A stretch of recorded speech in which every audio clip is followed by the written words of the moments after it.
Gente, vamos ouvir daqui a pouquinho 12 minutos do depoimento da professora Monique, onde ela presta um tanto de esclarecimento com várias informações em relação às quais eu já queria destacar.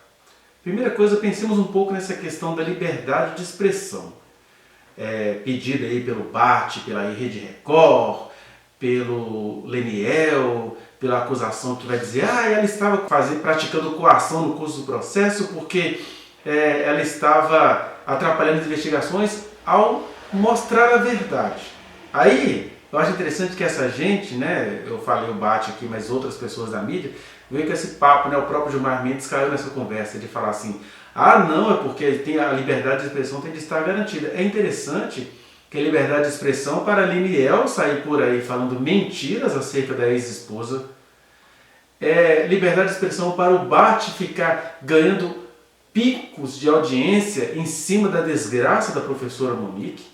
Aí quando ela vai simplesmente dizer a verdade dos fatos, criaram toda uma situação falsa, um falseamento jurídico, para colocá-la de volta na cadeia. Ela está presa novamente há mais de 15 dias e a gente aguardando aí a boa vontade dos altos escalões dos poderes da República acerca dessa mulher que representa muitas outras mulheres que estão sem a sua situação contemplada.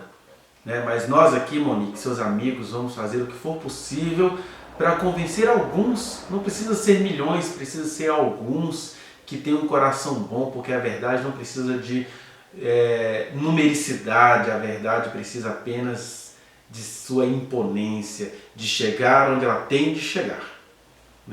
Então, cuidado com essa liberdade de expressão falsa que estão te vendendo aí. A liberdade de expressão, sobretudo liberdade de exprimir a verdade, de expressar a verdade, de falar a verdade, de não ficar falando mentiras como se fossem verdades acerca de uma mulher inocente, senhor Leniel? Aí a gente vai vendo isso, que qualquer coisa que a professora Monique disser ou não disser, qualquer coisa que ela fizer ou não fizer, vai pesar contra ela. O que a gente vai ver, por exemplo, nesses próximos trechos, cerca de 12 minutos, que a professora Monique vai contar do quanto que ela se esforçou para fazer o pequeno Henri feliz e do quanto que ela se esforçou pelo casamento dela. E aí, como ela vai descrevendo o tanto que ela pagou, por exemplo, ela vai mencionar que a festa custou uns 12 mil, mas na verdade a equipe contratada para fazer o primeiro aninho do Henri deu calote. Mesmo assim ela se organizou com pessoas, ela vai contando alguns detalhes, mostrando o seguinte, olha, eu tinha condições de fazer, eu fiz. O que as pessoas fazem? Tá vendo? Mulher metida, mulher tem dinheiro, aí até as feministas caem nesse discurso falsamente elitista de falar assim, não, isso é mulher branca, rica, poderosa. Não, gente, isso é só mais uma mulher tentando sobreviver, ainda que nos altos escalões do poder, porque no momento ela estava morando, se relacionando, vamos dizer, casada com então vereador no seu 5º mandato, mas ainda ali essa mulher estava sofrendo violências típicas ou violências praticamente inerentes à condição de ser mulher. Por isso que eu digo que o homem que está na sarjeta, ele ainda está em situação melhor do que a mulher que está nas maiores alturas da alta sociedade, porque ela vai sofrer outras violências ali por ter nascido com sexo feminino.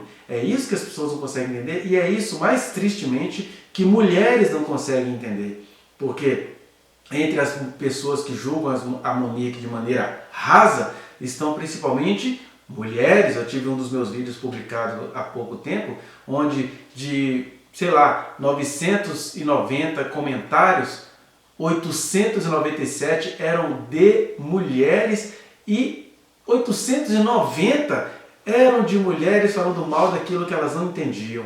Falando da professora Monique, morrendo de dó desses dois machos que estão iludindo todas vocês.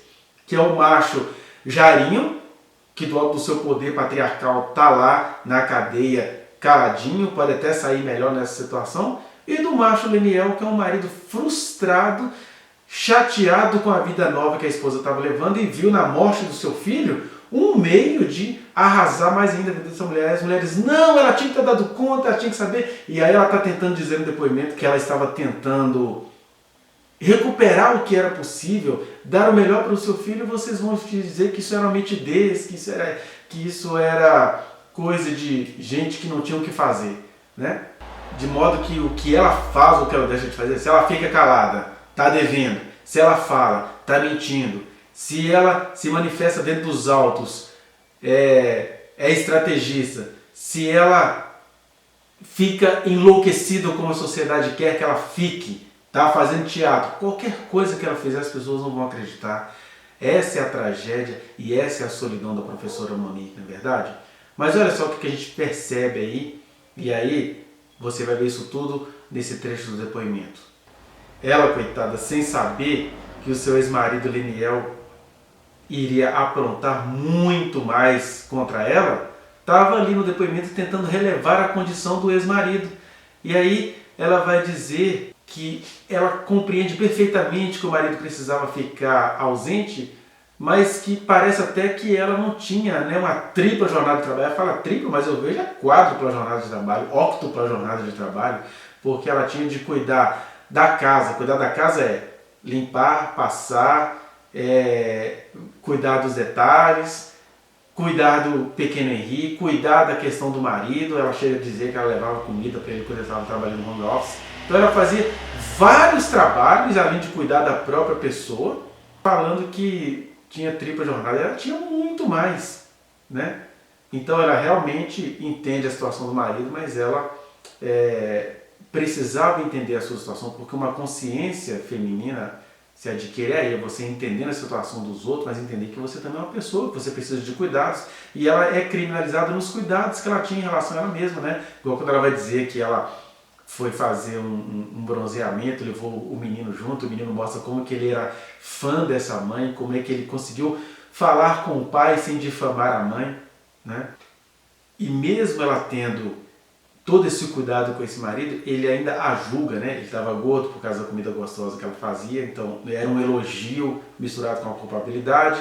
Ele ficou indignado com o presente de namorada né? Que ela quis oferecer a ele. Ele não deu nenhuma florzinha para ela no dia dos namorados. Ela vai mostrando que a coisa ali, ó, era ela sozinha quem segurava, como a maioria das mães que me assistem fazem. E ainda consegue julgar essa mulher em situação de apuro. E é nesse contexto que ela vai mencionar de novo que ela tinha por costume tomar banho na banheira com o filho. Alguém fala assim, ai, nunca vi mãe tomando banho na banheira tomando vinho. Ela estava no meio da pandemia, no momento de descontração, no momento em que o marido deveria estar em casa e ele estava lá fazendo sabe-se lá o quê, né? E ela o poupou de difamá-lo nesse momento da audiência, mas o fato é que ela foi fazer uma comemoração ali sozinha, e o que a gente vai vendo no vídeo, sem as tarjas que foram colocadas na TV, é um menino feliz brincando com o brinquedinho na água, se sentindo amparado pela sua mãe, os dois ali felizes. Aí conseguiram transformar isso em algo pornográfico, né? Um vídeo gravado quase 2 meses antes de o Jairinho conhecer a professora Monique. E o Leniel está falando por aí, com a sua liberdade satânica de expressão, que a Monique estava oferecendo o menino ao Jairinho. Eles nem se conheciam nessa época. E o mais interessante que ela vai mostrar aí, as pessoas às vezes não percebem, é que esse homem que tem essa fama de ser um homem sofrido, ele vai dizer no depoimento dele que ele bancava tudo para ela, né? O senhor Leonel bancava tudo para ex-esposa, que não sei o quê. Aí ela vai desmentir, só que ela faz isso de maneira tão gentil que as pessoas nem percebem. Ela vai dizendo que um carro que ele alega ter dado a ela de presente, na verdade, ela comprou com o dinheiro dela, com o nome dela, ela que pagou as prestações todas, então ele não deu presente para ela coisa nenhuma. Vai mencionar as muitas decisões financeiras que ele tomou, porque ele dá a entender que ela era uma mulher gastadeira, como todo macho probleminha fala em relação à esposa, né? Então, gente, as esposas deveriam ter o direito de gastar tudo que elas podem, porque elas são sábias ao fazê-lo. Os homens é que são chorões, não reconhecem o múltiplo trabalho que essas mulheres fazem. Ela vai mencionar os empréstimos que ela fez para favorecer o então marido, e até no processo de separação ela o ajuda, e aí ele coloca como se fosse um gasto dela. Na verdade, ela que gastou muito com esse homem. Vai dizer que ele chega a comprar apartamentos na Musema, 5 apartamentos que não estão no nome dele. Ela conta isso tudo, e as pessoas vão ver assim, esse cara faz operações erradas, usa a mulher em relação a isso. Eu conheço muitas histórias, de maridos que se enriqueceram às custas das mulheres, depois roubam essas mulheres e elas ficam aí, ó. Eu conheço mulheres neste momento que estão à beira da morte, porque o marido surrupiou tudo, usou o nome delas para conseguir as coisas. E o Leniel era mais um marido no mesmo caminho, que aliás agora, além dele dizer que foi ele quem gastou com ela, que na verdade ela está mostrando que foi ela que gastou com ele agora está aí aguardando a sua recompensa de marido desonesto de R$1,5 milhão. Eu não sei que cálculo foi esse que o Ministério Público fez para oferecer isso para esse homem, porque, é porque ele perdeu o filho. A professora Monique, inocente que é, também perdeu o filho.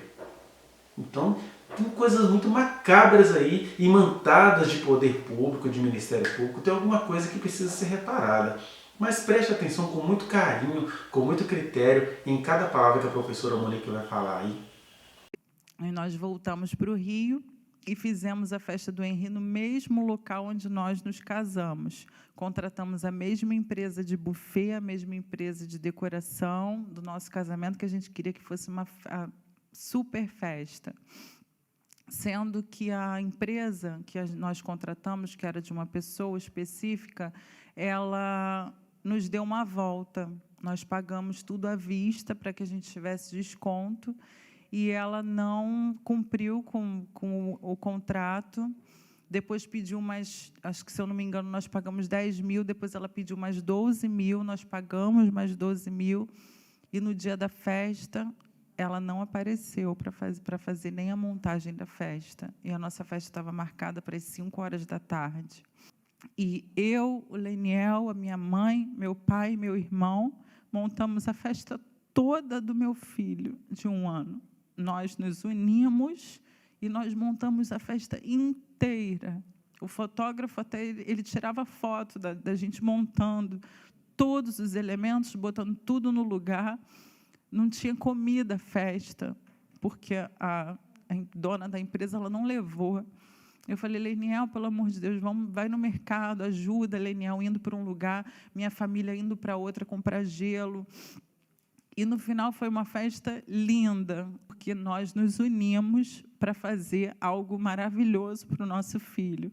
Nosso filho já estava começando a andar, e ele sorrindo em todas as fotos, brincando muito, que normalmente as crianças com 1 ano elas não aproveitam a festa.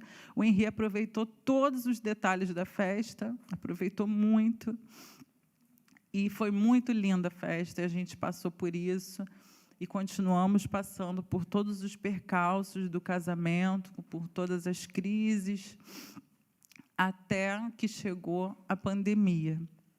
Eu acho que a pandemia ela veio para lavar a alma de muita gente, né? De desconstruir tudo que a gente tinha construído na vida, né? Que a gente dava valor a tantas coisas, e nós vimos que a pandemia atingia todos sem precedentes, e Leniel voltou para casa, teve a oportunidade de voltar para casa, trabalhar em home office. E ele disse para mim, ele falou assim, Monique, esse momento está sendo o momento mais feliz da minha vida, porque eu estou conseguindo acompanhar você e o Henri, vocês dois, juntos comigo. E era o momento mais feliz da vida dele, dizendo ele, né, que ele não tinha acompanhado antes. Então, no começo, assim, eu tentava fazer de tudo para fosse o mais agradável possível entre nós. Eu já tinha tido uma gravidez solitária, eu me senti solitária na minha gravidez, e na pandemia foi a mesma coisa. Eu me senti solitária de novo, mesmo com ele presente em casa. Foi solitária porque ele, infelizmente, ele trabalhava muito. Só que eu também trabalhava de forma remota. Eu também trabalhava, eu tinha que cuidar da casa, porque nós tínhamos uma empregada e nós tínhamos uma babá, só que, por conta da pandemia, eu dispensei elas, porque elas pegavam transporte público para ir até a nossa casa. Eu fiquei com medo delas trazerem a doença para dentro de casa, e era ainda uma doença que nós não conhecíamos, nós não sabíamos as consequências. Então, eu dispensei minha babá e minha empregada. Então, eu tinha uma tripla jornada dentro de casa. Eu fazia toda a comida, eu limpava tudo sozinha, era um apartamento grande, de 200 metros quadrados, e eu cuidava do Henri, fazia todas as atividades escolares do Henri junto com ele, tinha que dar atenção ao meu filho, brincar com ele, porque não era só de trabalho, nem só de cozinha, nem só de limpeza que a gente vivia. E, infelizmente, o Leniel, a empresa requeria muito dele. Ele tinha que atender a demanda da empresa, porque ele poderia ser mandado embora. E isso estava acontecendo com todo mundo. Tinha tanta gente sendo mandada embora naquele período, e eu tive que entender. Mas me senti, mais uma vez, solitária. Foi no início da pandemia. E nós viramos estatística de separação na pandemia. Então, aquele momento foi o ápice, porque ele não lembrou nem de comprar nenhuma flor para mim. E eu fiz fiz café da manhã, fiz almoço, fiz jantar, e nós brigamos ainda porque ele tinha entendido, ele interpretou mal o meu presente para ele, de Dia dos Namorados.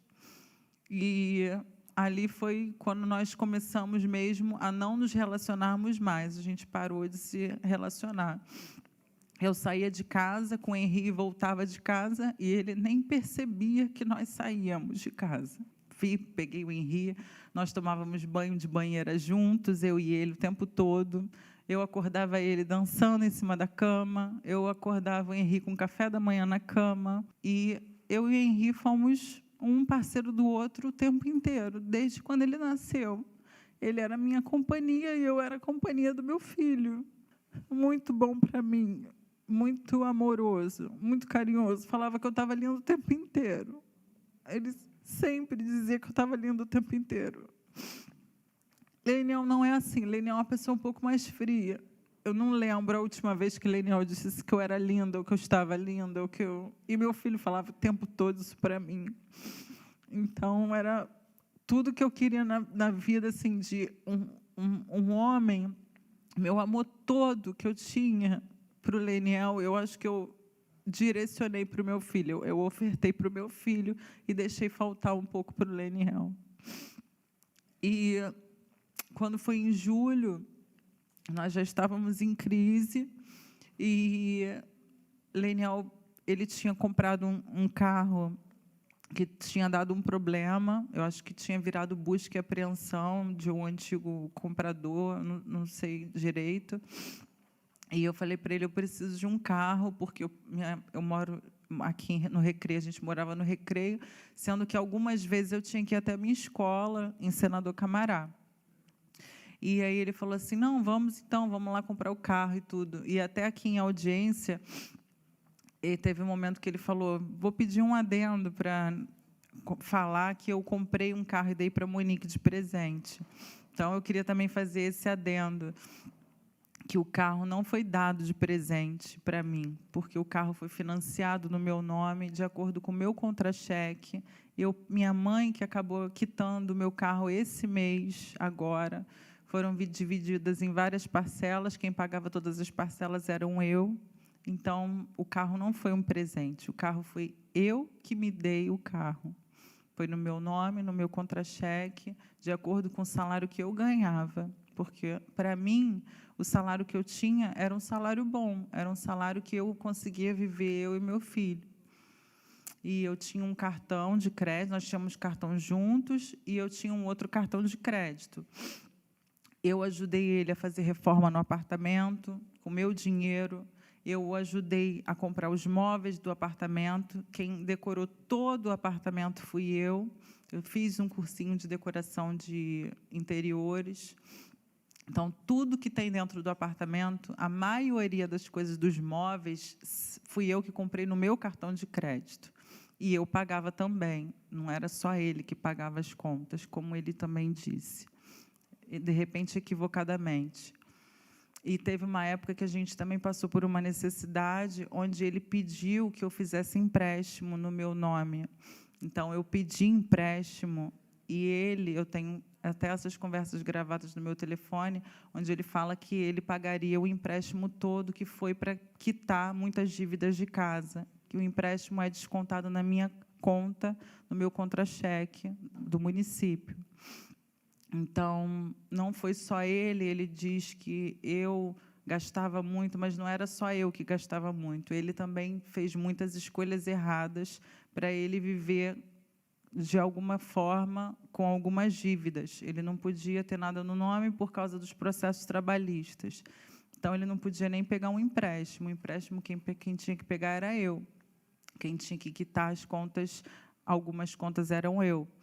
E ele adquiriu 5 apartamentos na Muzema, no bairro de Itaiangá, onde eu tenho também o contrato de compra e venda do Raimundo para ele. Está anexado no computador do meu pai, vou pedir até que anexe nesse processo, se Vossa Excelência pedir, e que era também uma fonte de renda nossa, minha e dele, cada apartamento R$1.000, e a cobertura era um pouco mais. Então, nós tínhamos ainda 5 apartamentos, sendo que esses apartamentos não foram para o nome dele, ficaram como se fosse um contrato de gaveta por conta dos processos trabalhistas que ele não podia ter no nome. Então, a gente só recebia o salário na conta ou no dinheiro quando a gente ia buscar lá na Muzema. E, desde quando foi em julho, nós já não estávamos bem.